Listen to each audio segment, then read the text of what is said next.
22 octobre 2015, communauté, bienvenue en résumé.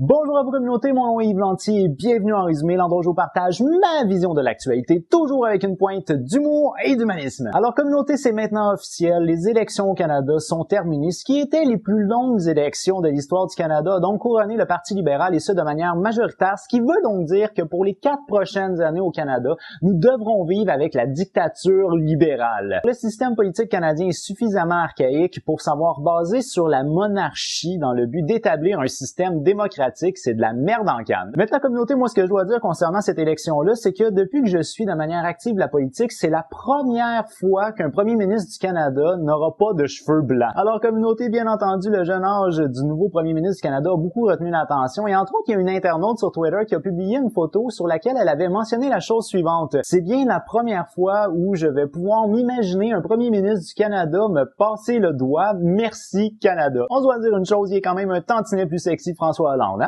Et ce qui a le plus retenu l'attention au niveau international concernant l'élection du Parti libéral, c'est l'engagement du Parti libéral à légaliser la consommation récréative de marijuana. Alors, communauté, dans quelques années, il va être légal de consommer de la marijuana. Donc, si jamais vous êtes originaire de France et que vous venez nous rendre visite dans quelques années, ben on va pouvoir aller soit dans un bar à marijuana ou dans un café à marijuana. Alors, communauté, je pense qu'il y a quelques personnes qui vont vouloir profiter de ce nouveau privilège au Canada de consommer de la marijuana. Le premier serait peut-être Monsieur Antoine Daniel. Qu'est-ce qui vous inspire pour produire vos vidéos? La consommation massive de drogue dure!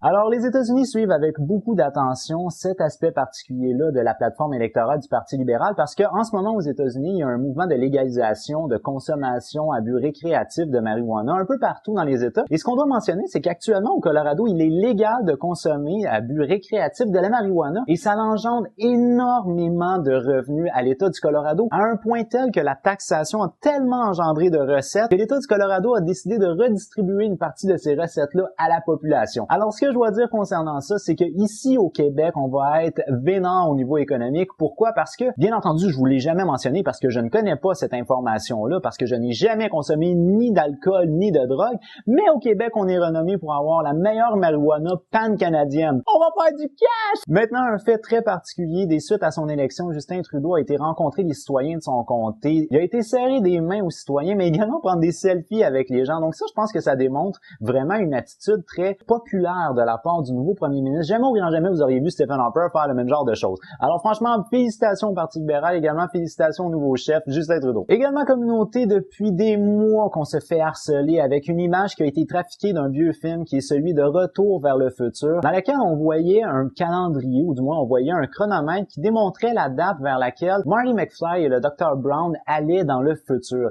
Et ça l'a donné en 2015, mais on avait vu plusieurs fois des dates différentes concernant exactement le même chrono. La date officielle était cette semaine, communauté, soit le 21 octobre 2015. C'était la date que Marty McFly et le Dr. Brown sont venus ici. Et là, on a vu une multitude de choses dans les médias traditionnels concernant ce fameux retour vers le futur.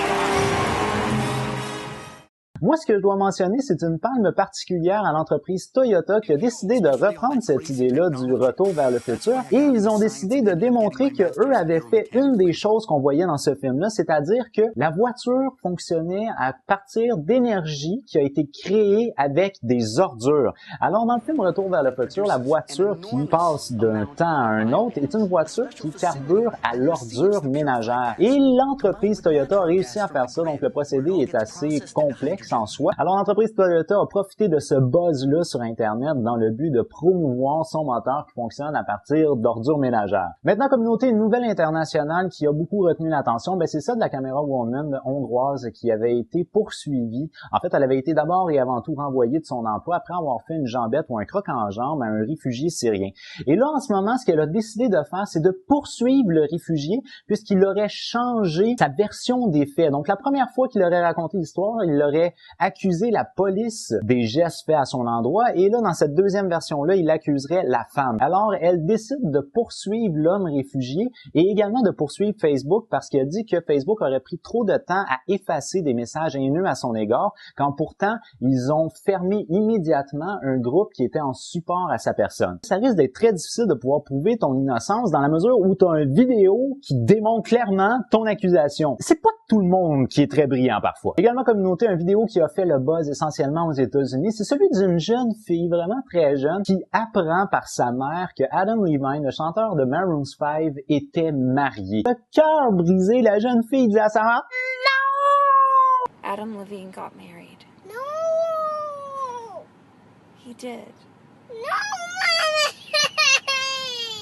Alors, ce qu'on peut voir dans Ellen Show, c'est que la jeune fille, elle est super gênée. Elle n'est même pas capable de regarder son idole en pleine face. Mais il en reste pas moins que c'est une très belle vidéo que je vous conseille à aller voir si jamais vous trouvez que la jeune fille était particulièrement touchante. Comme toujours, le lien va se retrouver dans la description juste en dessous. Vous avez peut-être déjà vu, mais ce qui est la vidéo la plus virale de la dernière semaine, c'est le nouveau trailer de Star Wars. Alors, la vidéo a fait un immense buzz sur Internet. Et ce qu'on doit dire concernant ça, c'est que Walt Disney, qui a racheté Lucasfilm, fait vraiment très gros en termes de marchandisation de son produit parce que on a vu entre autres l'événement Star Wars qui est arrivé un petit peu plus tôt cette année. On a vu également une vidéo animée en 3D qui a vraiment beaucoup retenu l'attention. Et là, les deux trailers sont plus que captivants. Et moi, ce que j'ai hâte de voir concernant ça, c'est surtout le rachat de Walt Disney. Est-ce que Walt Disney va être capable d'être à la hauteur de ce que Lucasfilm avait fait en termes de maison de production indépendante? Alors, nous verrons pour la suite, communauté, mais le trailer nous laisse sur notre appétit. Alors, sur ça, communauté, moi, je vais vous donner une dernière image cette fois-ci. C'est une jeune fille en Australie. Donc, il semblerait qu'il est coutume à la dernière journée de cours de se déguiser. Cette jeune fille-là a fait vraiment un gros tabac sur Internet parce qu'elle a réussi à rendre le personnage mythique du Seigneur des Anneaux, Gandalf, sexy.